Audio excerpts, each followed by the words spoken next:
Cray. And today, I'm going to be talking about something that is a lot different than a few of the other videos that I have done on things like this. I'm not going to be talking about a cryptid, at least not in the classic sense. I'm definitely going to be talking about a creature. That creature is one of the most lovely ladies of the night that you will ever come across, and may never meet again because most likely you won't be around to meet her. I'm talking about the Succubus. Yes, those lovely, lovely vixens of the night that pretty much are in popular culture, video games, movies. Yeah, believe me, you get the ride of your life. It's the last ride. Ain't like you need that pesky soul anyway, right? So anyway, moving on from that. Okay. So, what exactly is the origins of the Succubus? Well, you have to understand one thing. It's Greek, or it derives actually from Latin, which means to lay with or lay under. And of course, I mean sexual situations. Incubus is the male version of that. So, I'm just saying, there's not really much difference in this. So I'm going to be bringing up mainly the Greek and the Judeo-Christian versions of it. Because honestly, the stuff that's actually out there on this is there's a lot of it. And doing an entire video on all of them would probably take me 10 hours, much less 10 minutes. So anyway, the point is this. Where do they come from? Well, there's different legends, but according to the old Judeo-Christian, definitely even possibly Judeo-Christian religion, the first succubus, well, you have to understand, her name was Lilith. According to certain legends, Adam and Eve were not the first. Man and woman. Adam and Lilith were. Lilith is a very well-known name. It basically is a contingency of, or a connotation of dread, fear, demonic activity, and there's possibly some good reason for that. Lilith refused to submit to Adam in any way, shape, or form. She was a headstrong little lady, which is understandable, but at the same time, apparently not in Adam's eyes. He was like, "Nah, this ain't gonna work." He goes to the Lord and says, "Father, she's faulty. She's not doing anything that I say. She's refusing. She's boneheaded." And so the Lord pretty much, if I remember right, he chastised her, and she was like, "Nah, screw you too. I'm out of here. I'm not dealing with either one of you." And she ran into one of the fallen angels, Samael. And of course, I've done many videos on fallen angels, so you already know. So anyway, my point is this. She pretty much made a deal with him, and supposedly there may have been 3. It just depends on the version. She made deals, her and 3 or 4 other women made deals with this fallen entity. Either that or God cursed them. The more common one is that they made deals for power and their lust for power as well as greed, which is, of course, very common and well-known human vices that we all have, unfortunately. That's how it is. So, pretty much in exchange, she pretty much sold her own soul to this fallen being, as well as the others like her. And as a result, their duty, or their purpose, is to seduce men. Lust is one of the most powerful emotions that any man and a woman can have. It's a natural biological desire to reproduce. You gotta understand that. And in that respect, our own flesh is used against us when it comes to the succubus and the incubus. Of course, Lilith and her friends had many, many children. They can breed with people. I'm going to go ahead and tell you how they can, at least according to legends. There are legends, of course, of succubi invading men's dreams, like some type of sexual Freddy Krueger. And pretty much they would appear as that man's version of the ideal woman.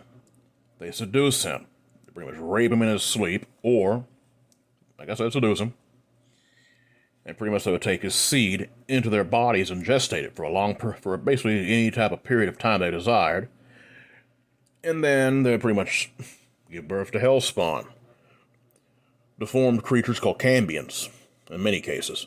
That was one of the reasons many times deformed children, back in the medieval times, were put to death. Superstitious stupidity. If you understand where we're going with this. They'd be like, "Oh wow, your child's deformed. Oh hell no. she was seduced by a hellspawn, which would be the incubus, possibly. Or whatever. Or maybe the woman we considered a succubus herself and burned at the stake. Well, of course, that's not the case.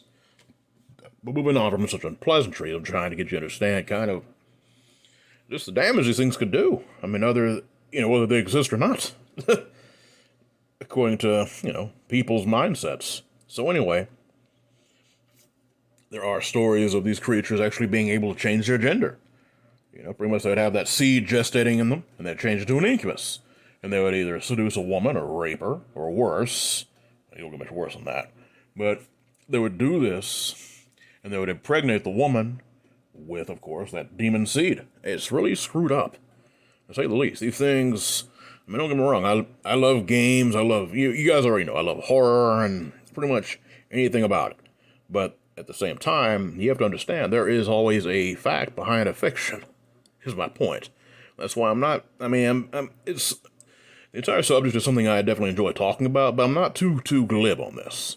Because there's some definite serious issues with this stuff. Don't ever forget that.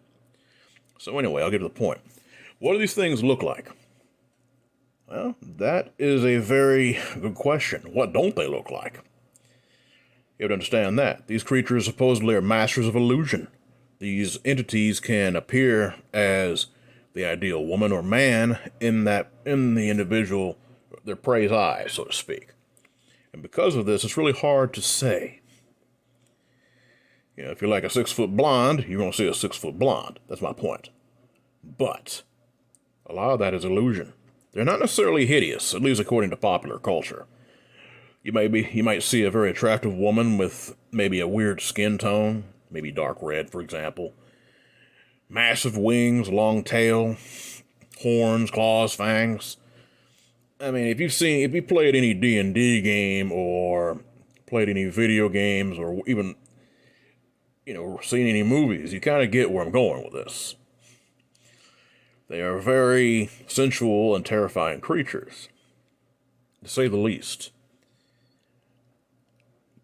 I'll be honest with you, I myself have never had a sexual encounter with anything like this, and I think, knock on wood, I hope I never do. But I'll tell you right now, I have had situations involving sleep paralysis and visitations by things I don't ever want to deal with again. There are stories of succubus and incubus being basically connected with that. They would have control over your mind. They would paralyze you, steal your life force. Not everything's about getting in the sack. Sometimes there's a lot more primal situations going on with that. I definitely believe that maybe, in some ways, my own theory, is definitely these creatures exist in one form or another. I don't know about their origins. That's between whoever has a higher pay grade than me and God. But I will tell you, I do know that there are entities like this that definitely are around. I wish they weren't, but they are. Anyway, point blank is, many times, such entities that may be more primal than you can ever imagine. I'm starting to ramble, so bear with me. My point is this. Sleep paralysis and different types of night terrors can definitely be associated with some kind of entity along with other types of beings, possibly, that are very well grounded in reality, is what I'm trying to say. If you want more information on that, feel free to look up my own personal experiences. It's on the channel. Believe me, you ain't going to miss it. Because honestly, talking about that, it's traumatic. So anyway, I'm going to go ahead and leave it at this. Definitely, when it comes to the succubus, she is not the safer sex. They're very interesting, to say the least, but at the same time, always remember that fun and games ain't always fun and games. So anyway, I'm hoping this kind of gave you a little bit of a history lesson on what they are, as well as the knowledge, if you want to do some research yourself, to get you started. And that's only a small bit of what I've told you about. You guys know my email. It's westvic@dogmancams.com.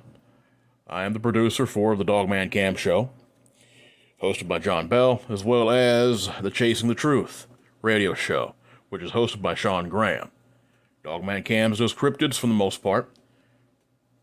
Chasing the Truth does more paranormal and sometimes cryptids as well. They also have some awesome open lines on Chasing the Truth, so check that out too if you get a chance. I'm the guy that pretty much gets guests for both of them. And if you have a story or an experience that you want to talk about, whether it be a cryptid experience, or an encounter that you've had, or paranormal, like some of the stuff I've dealt with a lot of my life, believe me, hit me up. I am very open of mind. I am very, very easy to communicate with. And believe me, I will make sure that you get a chance to tell your story. You guys be blessed and y'all be safe.